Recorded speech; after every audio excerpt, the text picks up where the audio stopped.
नमस्कार, हर हर महादेव साथियों। वैदिक ज्योतिष में मंगल को ग्रहों में सेनापति की संज्ञा दी गई है। मंगल व्यक्ति के रक्त, ऊर्जा और साहस का कारक ग्रह है। मंगल स्वभाव से उग्र ग्रह माना जाता है। मेष राशि मंगल की मूल त्रिकोण राशि होती है, वहीं वृश्चिक राशि मंगल की स्वराशि होती है। कर्क राशि में जहां ये जाकर के नीच के हो जाते हैं, वहीं मंगल देव शनि देव की राशि मकर राशि में जाकर के उच्च के कहलाते हैं। साथ ही साथ मंगल अब कन्या राशि में अस्त होने जा रहे हैं और ये 118 दिनों तक अस्त रहेंगे। देखिए दर्शकों, अस्त का सीधा सा मतलब आपको पता होगा कि जब ग्रह अस्त हो जाते हैं तो वो अपनी शक्ति खो देते हैं, वो अपनी ताकत खो देते हैं। जो उनको फल देना होता है उसकी क्षमता में कहीं ना कहीं कमी देखने को प्राप्त होगी। साथियों, मंगल 24 सितंबर 2023 को कन्या राशि में अस्त हो चुके हैं और अब मंगल 17 जनवरी 2024 तक अस्त की अवस्था में ही रह करके गोचर करेंगे। तो अपने इस वीडियो के माध्यम से मैं बताना चाहूँगा कि मेष से लेकर के मीन राशि के जातकों के लिए मंगल अस्त का प्रभाव कैसा रहेगा, क्योंकि मंगल अस्त काफ़ी लंबे समय तक रहेंगे, 118 दिनों के लिए रहेंगे। साथ ही साथ आवश्यक उपाय क्या हैं, आपकी जानकारी के लिए बता दें कि प्रस्तुत राशिफल आपकी चंद्र राशि व आपकी नाम राशि दोनों पर संयुक्त रूप से आधारित है। साथियों, आगे बढ़ने से पहले कुछ प्रिडिक्शंस वगैरह है, इसको आप लोग नोट कर लीजिएगा। देखिए इधर जो है मेजर जो 3 राज्य हैं, मध्य प्रदेश, छत्तीसगढ़ और राजस्थान, यहाँ पर जो है विधानसभा के चुनाव हैं। और ईमेल्स के माध्यम से, कमेंट के माध्यम से तमाम लोगों ने पूछा कि पंडित जी 2 महीना 3 महीना रह गया है और आपकी प्रिडिक्शन क्या कहती है। तो साथियों, इस समय देखिए शनि मंगल षडाष्टक जो है दोस्त भी बना रहे हैं। साथ ही साथ जब से बीजेपी के जो राष्ट्रीय अध्यक्ष हैं जेपी नड्डा जी हैं और कांग्रेस के मल्लिकार्जुन खड़गे हैं, तो जब से मल्लिकार्जुन खड़गे को कांग्रेस की कमान सौंपी गई है तब से कांग्रेस के सितारे बुलंदी पर हैं। इस बार 3 राज्यों के ये जो चुनाव होने वाले हैं, मध्य प्रदेश इलेक्शंस में कांग्रेस सत्ता में वापस आएगी। बीजेपी की जो यहाँ पर शासन है, सत्ता है, ज्योतिषीय जो है मतलब सितारे ये कहते हैं कि बीजेपी के हाथ से मध्य प्रदेश फिसल सकता है और कांग्रेस को जीत मिल सकती है। कांग्रेस यहाँ पर जो है अपनी सरकार बना लेगी। छत्तीसगढ़ में भी आते हैं दर्शकों, तो छत्तीसगढ़ में भी कांग्रेस की वहाँ पर सरकार है, तो कांग्रेस वहाँ पर फिर से कमबैक करेगी, इसमें भी कोई संदेह नहीं है और स्टार्स उनके काफ़ी बुलंद हैं। तो छत्तीसगढ़ में भी कांग्रेस सत्ता में वापस आएगी। राजस्थान की बात करते हैं, फाइट बहुत टफ रहेगी, नेक टू नेक रहेगी। राजस्थान में भी कांग्रेस की सरकार सत्ता में फिर से वापसी कर सकती है। तो 3 राज्यों के हमारे प्रिडिक्शन थे। मध्य प्रदेश में कांग्रेस, छत्तीसगढ़ में कांग्रेस आ सकती है और राजस्थान में कांग्रेस की सरकार पुनः सत्ता में आ सकती है। कर्नाटक चुनाव की प्रिडिक्शंस हमने पहले ही आप लोगों को बताई थी, तो ये हमारे प्रिडिक्शंस नोट करिएगा। साथ ही साथ दर्शकों, शनि मंगल षडाष्टक दोस्त बना रहे हैं और यहाँ पर मंगल अस्त हो गया है, तो कुछ चीज़ों का आप लोगों को ध्यान रखना। यदि आप लोग आर्मी से जुड़े हुए हैं, पैरामिलिट्री से जुड़े हुए हैं, पुलिस से जुड़े हुए हैं, अपने सिक्योरिटी का विशेष ध्यान रखिएगा, रक्तचाप वगैरह की आपको शिकायत ना हो। और आस पड़ोस के मुल्क में जैसे कि अफ़गानिस्तान हो गया, पाकिस्तान हो गया, ईरान इत्यादि हो गया, यहाँ पर कोई बहुत बड़ा टेररिस्ट अटैक देखने को मिलेगा। काफ़ी लोगों को जो है मतलब जीवन पर संकट आ जाएगा। तो अफ़गानिस्तान में भी बहुत ज़्यादा भूचाल आने वाला है। साथ ही साथ दर्शकों, भारत में धार्मिक उन्माद होने की प्रबल संभावनाएं हैं। कोई राइट्स वगैरह भारत में हो सकता है। खास करके दर्शकों जो है मध्य प्रदेश का जो रीजन है, छत्तीसगढ़ का जो रीजन है और राजस्थान का रीजन है, यहाँ पर जो है कुछ ज़्यादा इसकी प्रबलता है। नॉर्थ ईस्ट की यदि बात करें तो वहाँ पर भी कुछ धार्मिक उन्माद होता हुआ दिखाई दे रहा है। साथियों, नेपाल, भारत, अफगानिस्तान हो गया और पाकिस्तान हो गया, ईरान हो गया, यहाँ पर कुछ भूकंप इत्यादि जो है मतलब काफ़ी मतलब बड़े पैमाने पे भूकंप आ सकते हैं। तो जब तक मंगल अस्त है जनवरी तक का विशेष ध्यान रखिएगा, भूकंप से कुछ क्षति होती हुई दिखाई दे रही है। साथ ही साथ साथियों, यदि आप लोग जो है ट्रेवल करते हैं, यात्रा करते हैं, तो कोशिश कीजिएगा ओवरनाइट जर्नी से बचिएगा, क्योंकि काफ़ी कुछ जो है दुर्घटनाएँ इधर बढ़ेगी। और एक चीज़ और बता दें कि कोई ना कोई सेना से रिलेटेड हेलीकॉप्टर हो गया, प्लेन हो गया, ये क्रैश हो सकता है। तो बहुत ही संभाल करके जो है, जो भी हमारे फौजी भाई हैं एयरफोर्स से रिलेटेड हैं, तो वो लोग बहुत सावधानी पूर्वक जो है अपने ऑपरेशंस को अंजाम दें। और साथ ही साथ दर्शकों, उपाय हम लास्ट में बताएंगे, आप लोग उन उपायों को कर सकते हैं, काफ़ी कुछ उससे बदलाव देखने को मिलेगा। यदि कुछ छोटे मोटे उपायों की बात करें तो जैसे महामृत्युंजय मंत्र हो गया, इसकी एक माला का जाप करिए।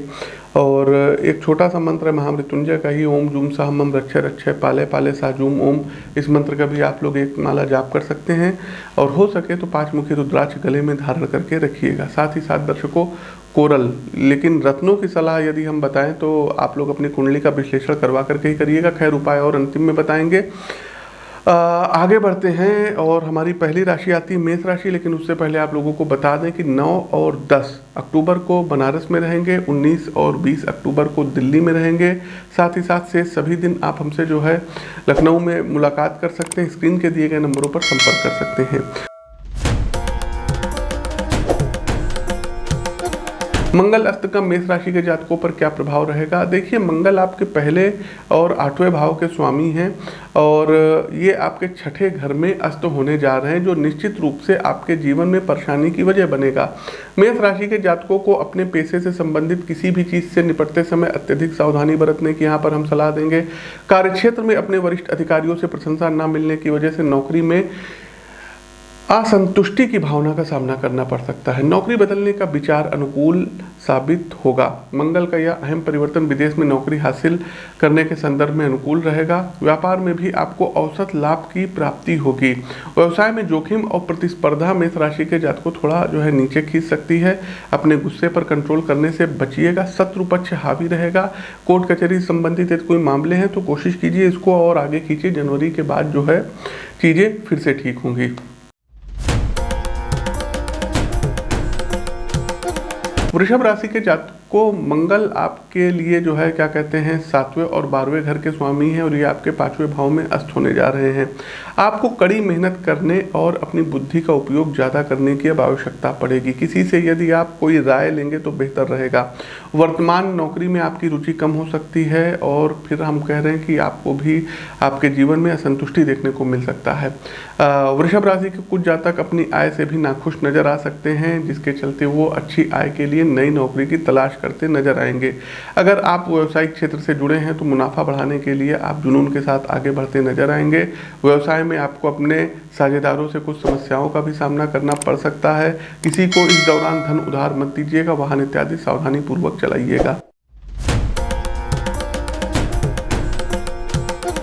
मिथुन राशि के प्रबुद्ध जातकों, आपको पता होगा कि एकादश भाव और 6ठे भाव के मंगल स्वामी हैं और ये आपके 4थे भाव में अब अस्त होने जा रहे हैं। ऐसे में मिथुन राशि वालों को पारिवारिक समस्याएं झेलनी पड़ सकती है। वो जो है अस्त अवस्था में इस समय आपको माता के स्वास्थ्य पर भी खर्च करना होगा। इसके अलावा अन्य खर्चों के लिए उधार लेने तक की नौबत आ सकती है। पैतृक संपत्ति से रिलेटेड कोई कोर्ट कचहरी मुकदमेबाजी वगैरह की भी नौबत आ सकती है। आपके घर में आपकी माता ये बीमार पड़ सकती हैं। साथ ही साथ साथियों, आप यदि कोई ज़मीन का सौदा करने जाएंगे तो डॉक्यूमेंट्स पेपर वर्क अच्छे से चेक करिएगा, अन्यथा आपके साथ कोई फाइनेंशियल फ्रॉड हो सकता है।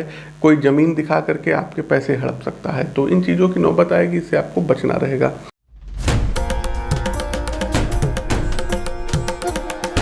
आगे बढ़ते हैं, चौथी राशि आती है कर्क राशि। आप लोग वीडियो लाइक करते चलिए, शेयर कीजिए और कमेंट बॉक्स में जय श्री राम का उद्घोष कीजिए। कर्क राशि के प्रबुद्ध जातकों मंगल 5वें और 10वें भाव के स्वामी हैं और गोचर कालखंड की इस अवधि में मंगल का ये जो गोचर होगा आपके पराक्रम भाव में होगा।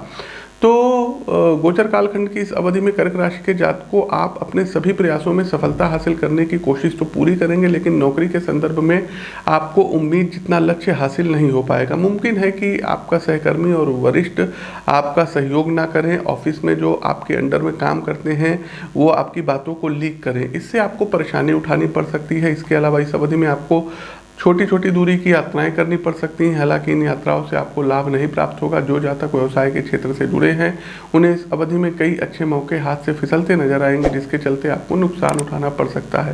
आपको अपने प्रतिस्पर्धियों से कड़ी टक्कर मिलेगी, जिसके चलते आप अधिक लाभ प्राप्त करने में भी असफल हो सकते हैं। आपके व्यापारिक सौदे भी गोचर कालखंड की इस अवधि के दौरान प्रभावित हो सकते हैं। हेल्थ का विशेष ध्यान रखिएगा, स्वास्थ्य का विशेष ध्यान रखिएगा। खास करके जो है हार्ट से रिलेटेड कोई ब्लॉकेज या प्रॉब्लम की समस्याएं आपको आती हुई दिखाई दे रही है। अपने गुस्से पर कर्क राशि के जातकों को कंट्रोल जरूर करिएगा। सिंह राशि के प्रबुद्ध जातकों, मंगल आपके चौथे और नवें भाव के स्वामी हैं और ये अब आपके दूसरे भाव में अस्त होने जा रहे हैं। सिंह राशि के जातकों को अपने जीवन में इच्छा अनुरूप सफलता प्राप्त नहीं होगी और ये आपके लिए चिंता की वजह बन सकता है। आपकी अपेक्षाओं के विपरीत आपको नौकरी में स्थानांतरण मिल सकता है, जिसकी वजह से आपके जीवन में परेशानी खड़ी हो सकती है। कार्यस्थल पर सहकर्मियों के साथ विवाद होने की भी प्रबल आशंका है। जीवन में संतुष्टि की कमी के चलते आपको नौकरी भी बदलनी पड़ेगी। साथ ही साथ सिंह राशि के जो जातक व्यवसाय के क्षेत्र से जुड़े हुए हैं उन्हें इस अवधि में नुकसान होने की आशंका है। आप अपने प्रतिस्पर्धियों को उचित चुनौती देने में असफल रहेंगे। आपको अपने व्यवसाय में तमाम रुकावटें और बाधाओं का सामना सिंह राशि के जातकों को करना पड़ सकता है। अपनी वाणी के कारण, अपनी बोली के कारण आप कोई बड़ी डील अपने हाथ से मिस कर सकते हैं, इसलिए वाणी वर्तनी पर विशेष ध्यान रखिएगा।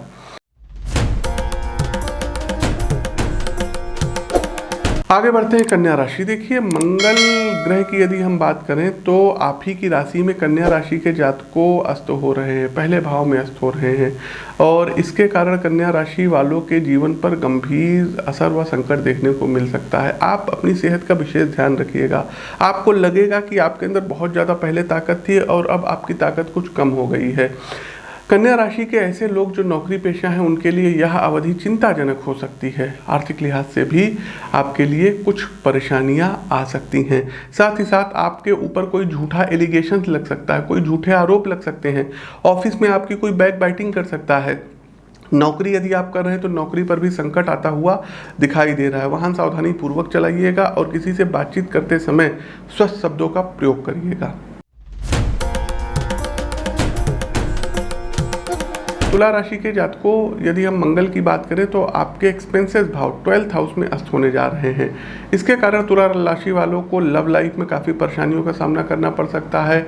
आर्थिक दिक्कतों से भी रूबरू होना पड़ सकता है। काम को लेकर के बार बार थकान देने वाली यात्राएं होंगी और आमदनी अठन्नी और खर्चा 2 रुपया वाला हाल होगा। एक्सपेंसेस बहुत ज़्यादा होंगे। मंगल जब यहाँ अस्त होंगे तो आप अपने जो है घर के डेकोरेशन वगैरह पर भी, साज सज्जा पर भी धन काफ़ी खर्च करेंगे। आपकी जमा पूंजी टूट सकती है।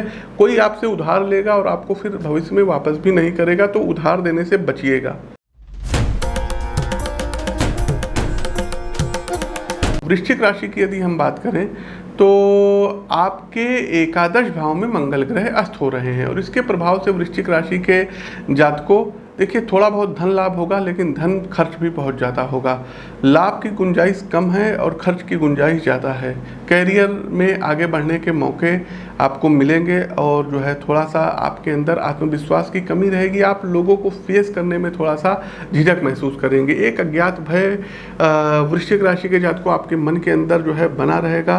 साथ ही साथ वाहन इत्यादि सावधानी पूर्वक चलाइएगा। आपके घर में जो बड़े भाई बहन हैं उनको स्वास्थ्य से संबंधित कोई कष्ट हो सकता है। साथ ही साथ कोई आपके द्वारा किए गए इन्वेस्टमेंट, उसमें आपको जो है सफलता प्राप्त नहीं होगी, काफ़ी बड़ा नुकसान उठाना पड़ सकता है। इसलिए इन्वेस्टमेंट इत्यादि सोच समझ करके करिएगा। जातकों, कर्म भाव 10वें भाव में मंगल अस्त होने जा रहे हैं। आपको औसत परिणाम ही यहाँ प्राप्त कराएंगे। साथ ही साथ आपके कार्यक्षेत्र में आपकी कोई बैक बाइटिंग कर सकता है। आपको अपमान का सामना करना पड़ सकता है। आपको एक व्यवस्थित दृष्टिकोण को अपनाने की सितारे सलाह दे रहे हैं। साथ ही साथ व्यवसायी जातकों के लिए ये अवधि चुनौतीपूर्ण साबित होगी और इस दौरान आपकी धैर्य की परीक्षा भी होने वाली है। आपको ढेरों नुकसान का सामना करना पड़ सकता है। आपके व्यवसायिक भागीदारों से को समर्थन में कमी मिल सकती है। इन कठिनाइयों से सावधानी जो है क्या कहते हैं आपको बरतनी होगी और रणनीति बना करके अभी से अब आपको तैयार करना होगा। कुंडली का विश्लेषण अवश्य करवा लीजिएगा।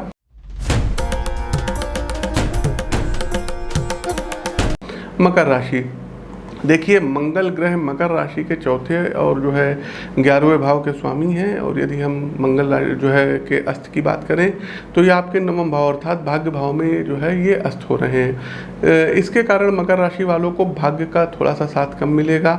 मिला जुला परिणाम देखने को मिल सकता है। कैरियर में बदलाव होगा। साथ ही साथ आर्थिक नुकसान उठाना पड़ सकता है। धार्मिक यात्राएं अधिक संभव है। साथ ही साथ यदि हम बात करें तो शेयर मार्केट में यदि आप कोई निवेश कर रहे हैं तो उसमें आपको नुकसान उठाना पड़ सकता है। कुंभ राशि के जातकों, यदि हम बात करें तो अष्टम भाव में मंगल आपके अस्त होने जा रहे हैं। तो कुंभ राशि के जातकों मिला जुला परिणाम मिलेगा। कैरियर के साथ ही रिलेशनशिप और आर्थिक स्थिति में भी तनाव देखने को मिल सकता है। आपका कोई संबंध है तो ब्रेकअप के कगार पे आ सकता है। साथ ही साथ स्वास्थ्य वगैरह आपका प्रतिकूल हो सकता है, हॉस्पिटलाइज इत्यादि हो सकते हैं। एक्सीडेंट की संभावनाएं ज़्यादा बन रही हैं कुंभ राशि के जातकों, तो कुंडली का विश्लेषण जरूर करवाइएगा।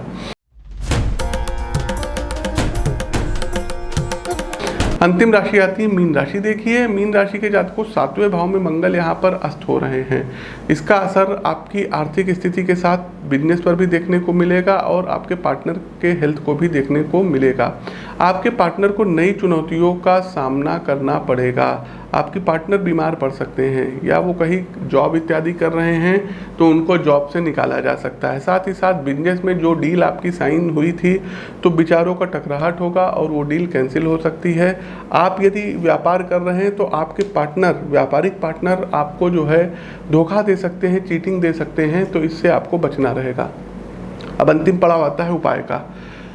तो मंगल अस्त हैं कन्या राशि में और सभी राशि के जातक करेंगे क्या? सबसे पहली चीज देखिए, प्रतिदिन अगर एक दीपक जला करके 3 पाठ हनुमान चालीसा का कर सकते हैं तो करिएगा। साथ ही साथ मंगलवार का उपवास उठाइए। मंगल के पौराणिक मंत्रों की एक माला आपको जाप करनी है। मंगलवार वाले दिन गेहूं और गुड़ ये गाय को खिलाना है। साथ ही साथ दर्शकों अपने कार्यस्थल पर पूजा घर में मंगल यंत्र स्थापित करिए, डेली दर्शन करिए, पूजा करिए। साथ ही साथ दर्शकों एक और उपाय बता रहे हैं कि प्रत्येक मंगलवार यदि आप लोग सुंदरकांड का पाठ कर सकते हैं तो सो फॉर सो गुड है। अपनी जन्म कुंडली का विश्लेषण करवा करके कम से कम जो है हम आपको एक सजेशन दे सकते हैं कि कौन सा रत्न आपको सूट करेगा। खास करके जो मेष राशि के जातक हैं, जो वृश्चिक राशि के जातक हैं, ये लोग देसी मूंगा धारण कर सकते हैं। कर्क राशि के जातक भी देसी मूंगा धारण कर सकते हैं, लेकिन रत्न धारण करने से पहले आवश्यक सलाह विशेषज्ञ की अवश्य लीजिएगा, उसके बाद ही करिएगा। इसके अलावा नियमित सूर्य देव को अर्घ्य दीजिएगा। महामृत्युंजय मंत्र की एक माला का जाप करिए और फिर हम एक मंत्र बता रहे हैं, ओम जूम सह मम रक्षय रक्षय पालय पालय सह जूम ओम। इस मंत्र का कम से कम एक माला आप लोग प्रतिदिन करिए, सेफ रहेंगे। तो प्रिय साथियों, मंगल अस्त का ये जो है गोचर कि ये श्रृंखला कैसी लगी कमेंट बॉक्स के माध्यम से अवगत कराइए। नए हैं तो चैनल को सब्सक्राइब करिए, बेल आइकन दबाइए। अपनी वाणी को विराम देते हुए ज्योतिष के इस मंच से मैं पंडित आशीष वत्स आप सभी प्रबुद्ध जातकों से विदा लेता हूँ। नमस्कार, राम राम।